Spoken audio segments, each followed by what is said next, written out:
국무회의를 시작하겠습니다.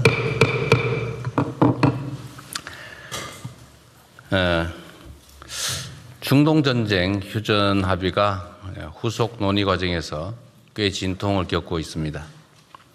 끝까지 긴장의 끈을 놓지 말고 비상체제를 유지하고 민생경제 회복에 박차를 가해 주시기 바랍니다. 이번 전쟁으로 많은 걸 알게 됐습니다. 특히 우리 경제의 취약점을 알게 되는데 그 취약점을 보완해서 대체 불가능한 초격차 산업 강국으로 도약해 가야 되겠습니다. 이를 위해서는 에너지와 원자재 공급망의 전략적인 다변화, 그리고 재생에너지 중심의 에너지 믹스, 탈플라스틱 순환경제로의 이행을 서둘러야겠습니다. 무엇보다 로봇, 우주항공, 또 K바이오, K방산 등 기존 반도체에 버금가는 K산업의 새로운 엔진을 육성해야 됩니다. 국민과 기업, 정부가 하나가 돼서 중동전쟁이라는 태풍을 슬기롭게 헤쳐올 수 있었습니다.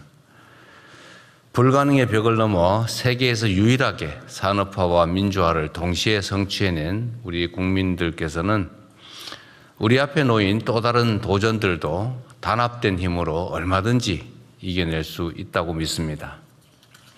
누구도 흔들 수 없고 아무도 대체할 수 없는 글로벌 초격차 산업 강국을 향해서 우리 모두 힘을 모아서 함께 전진해 가기를 바랍니다. 산업 경제의 본격적인 대도약을 가속하려면 과감한 행정 대전환이 뒷받침되어야 합니다. 지난 1년 동안 우리 정부가 지향해야 될 행정의 기본적 방향과 원칙은 충분히 확립했다고 판단합니다. 이를 바탕으로 앞으로 4년 동안 국정 혁신의 내용을 촘촘하게 채우고 또 이를 체계화하는 데 만전을 기해 주시기 바랍니다. 이를 위해서는 기존 후 관성에 안주한 낡은 행정 문화에서 탈피해야 합니다. 그래서 구석구석의 잘못을 찾아서 고치는 세밀 행정의 자세를 갖춰주기 바랍니다. 사소해 보여도 국민들의 삶에 직결되는 사안부터 빠르게 실행하는 속도 행정도 중요합니다. 국민의 요구를 앉아서 기다리는 게 아니라 우리 모두가 현장 속으로 들어가서 선제적으로 찾아서 개선하는 전통적인 용어로 적극 행정도 매우 중요합니다. 특히 중요한 것은 모든 행정 혁신의 내용을 항구적으로 제도화하는 것입니다. 기존에 있던 걸 한번 고치고 넘어가 버리면 또 그게 반복될 수 있죠.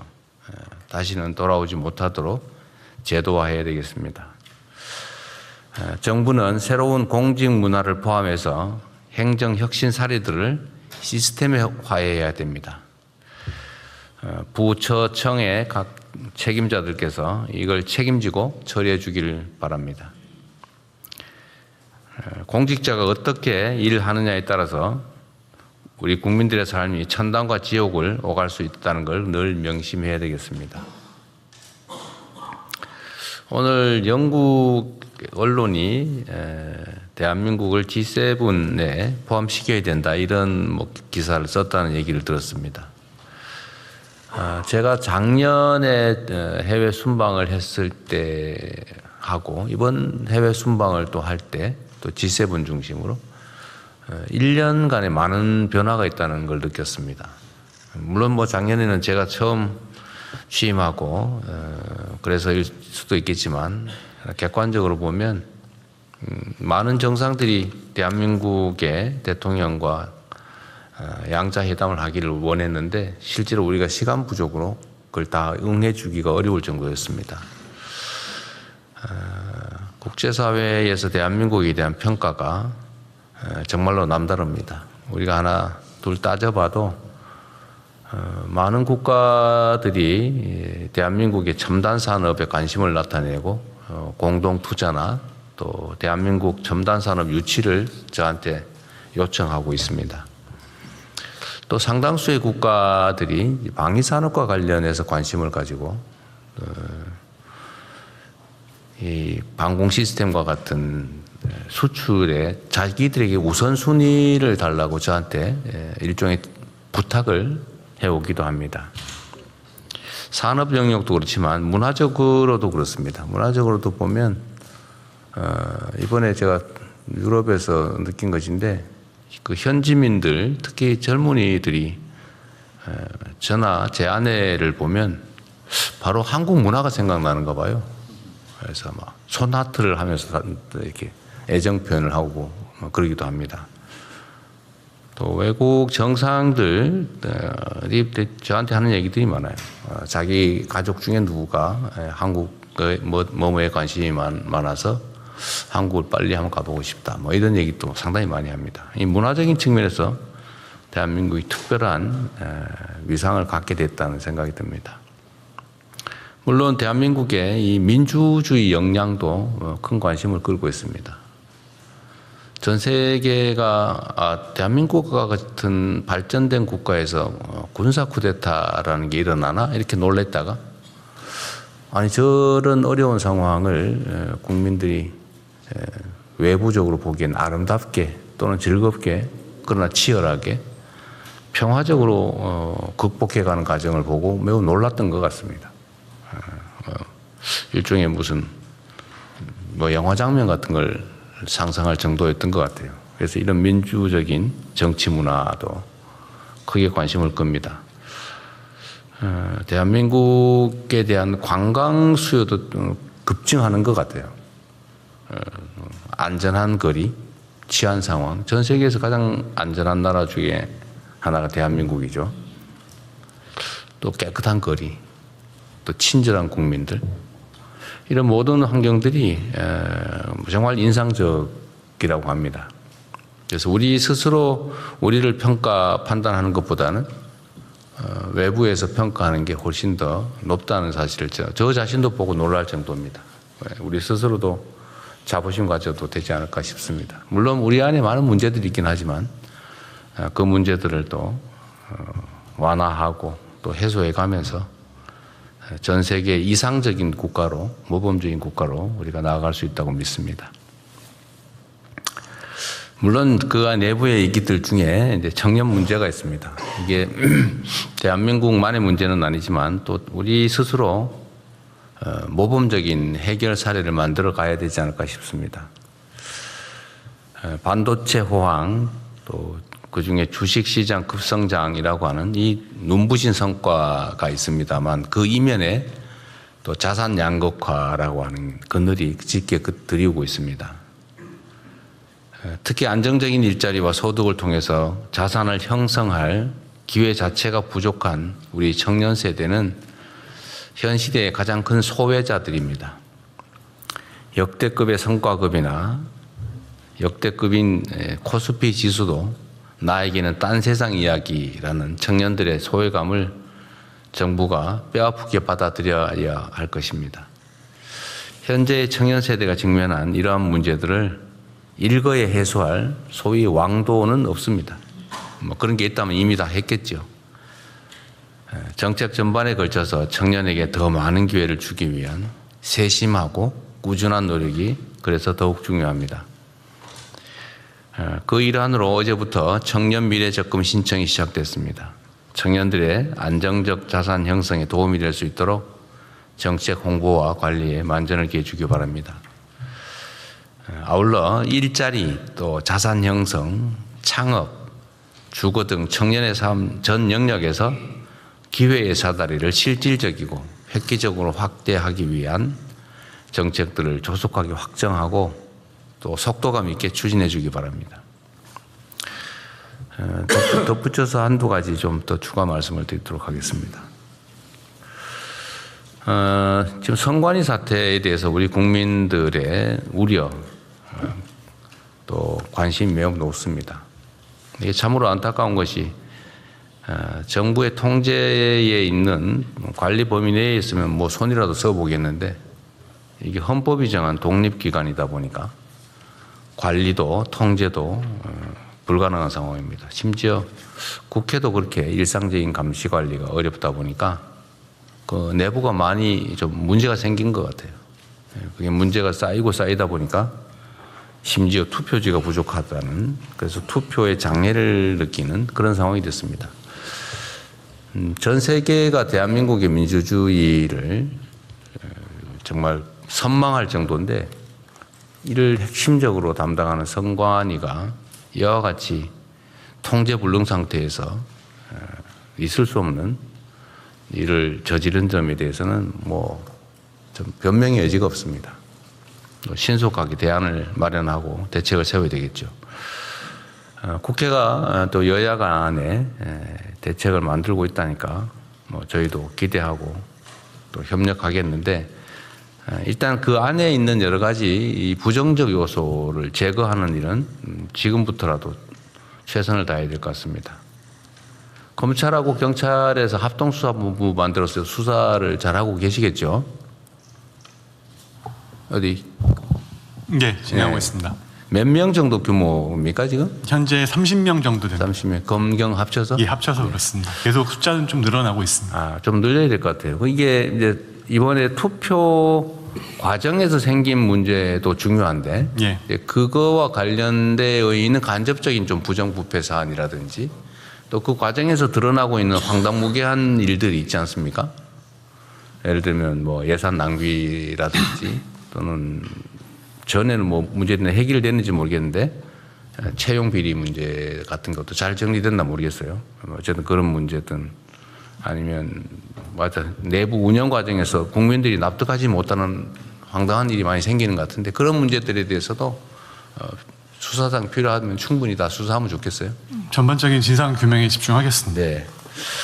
어쨌든 내부가 좀 경각심을 갖지 않고 좀 방만하게 운영한 측면이 있는데, 그 점에 대해서 형사적으로 문제되는 부분들은 다 정확하게 수사하고 밝혀서 책임을 물어야 될 것 같습니다. 예, 살펴보도록 하겠습니다. 네. 그리고 지금 주식시장 관련해서 뭐 이런 여러 가지 정책들을 지금 정책실에 준비하고 있다고 했죠. 관련 부처도 다 같이 의논하고 있을 것 같은데, 이게 주식 매각대금 청산이 지금 현재는 이틀이 걸리지 않습니까? 근데 이걸 좀 앞당기자는 논의를 하는 모양인데, 그 시행 시기와 관련해서 뭐 내년 하반기 뭐 이렇게 얘기를 한다고 하는데, 뭐 꼭 그래야 되는지 한번 점검해 주시기 바랍니다. 각 부처들도 마찬가지로. 예. 기술적인 약간의 좀 어려움이 있는데요. 또 네. 뭐 방안을 찾고 있습니다. 네, 이게 이제 주식 시장 참여자들 입장에서는 내가 주식을 팔았는데 요즘 같은 세상에 뭐 그 돈 돌려봤는데 이틀씩 걸리냐, 납득이 잘 안 될 수도 있고, 또 이게 그 해당 증권사들은 그 사이에 이 자금을 이용해서 꽤 혜택을 보는 모양이에요. 그게 좀 정당하지 않은 측면도 있어서 좀 단축하기 바랍니다.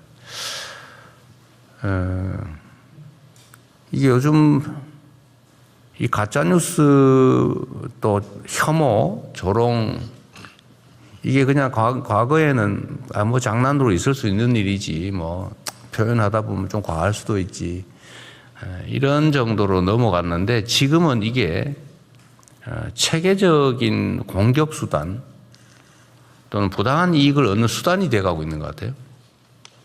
그래서 이게 과거처럼 단순히 뭐 우물가에 몇 사람 모여가지고 뭐 재미로 하는 가짜 뉴스, 누가 뭐라 그러더라 이런 수준이 아니고, 뭐 인공지능으로 아예 자료를 아무도 식별을 못할 정도로 만들어가지고 명백한 허위 사실을 정말로 그럴듯하게 퍼뜨려서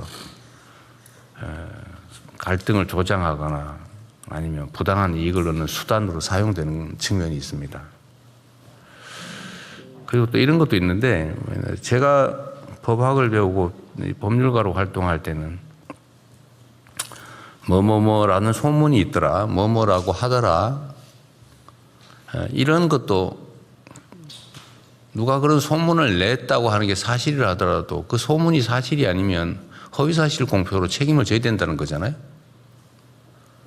그런데 따옴표를 쳐가지고 땡땡땡땡이라고 주장하더라고 무책임하게 사실상 허위사실을 공표 확산하는 그런 행위가 너무 당연한 것처럼, 마치 그게 진실을 전달한 것처럼 이렇게 악용되는 경우가 많은 것 같아요. 우리 안규백 장관님이 어디 가서 대형 사고를 쳤다고 우리 조현 장관님이 얘기를 했다고 하면 조현 장관이 그렇게 말하더라라고 하는 행위 자체는 진실을 말한 것 같지만 사실은 아니죠. 그게 진짜 사실이에요.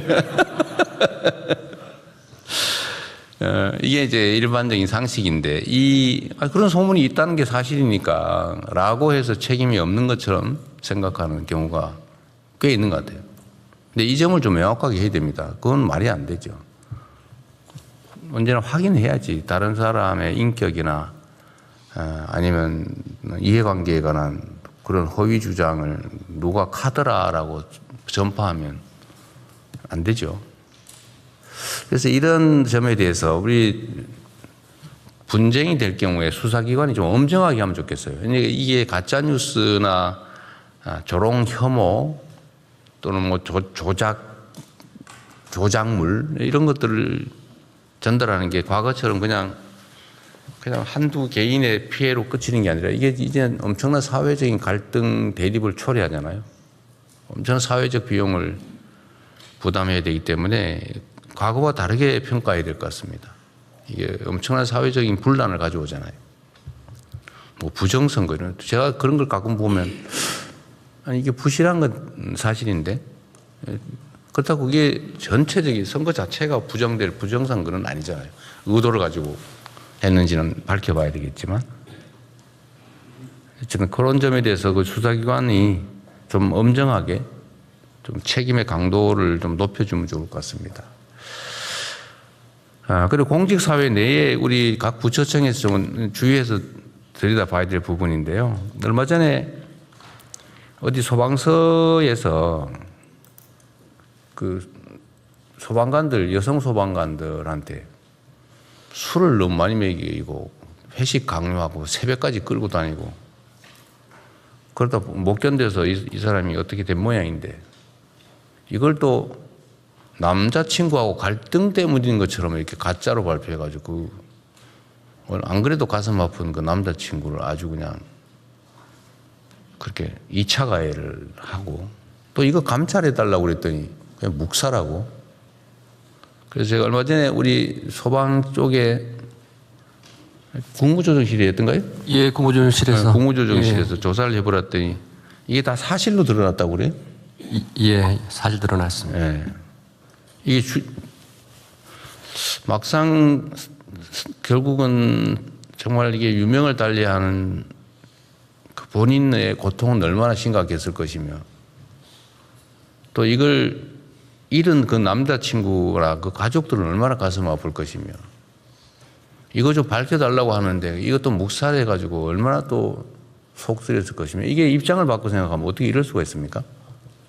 직장인 먹고 살겠다고 직장을 갔더니 상사라는 사람들이 겨우 하는 짓이 그 자기들의 놀이객감 비슷하게 술 먹고 노는 유흥 대상으로 쓴 거 아닙니까?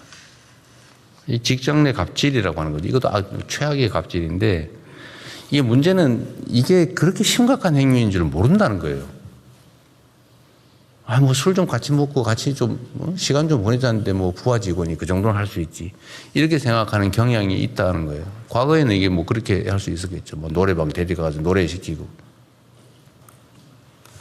그래서 이게 각 부처청에서 좀 각별히 좀 챙겨주면 좋겠습니다. 혹시 이런 요소가, 아니, 이런 게 지금 최근에 벌어진 일 아니에요. 어떻게 이럴 수가 있어요, 이게. 각 부처청에서 내부 조직 점검을 꼭 좀 해보십시오. 이게 조직 내 문화에서 그 여직원들을 상사 옆자리에 앉히려고 일부러 그런다든지, 아직도 그러고 있다 그래요? 그 여성 직원들한테 술 따르라 그러고 말이에요. 2차 가는데 강제로 데려가고, 술 억지로 먹이고, 원샷 시키고. 그 술 싫다는데 왜 원샷을 시킵니까? 그 자기나 먹지. 어쨌든 직장 내 이런 갑질 요소들은 다시는 이런 얘기 안 나오게 각별히 챙겨주기 바랍니다. 이상입니다. 이후 회의는 경제부총리께서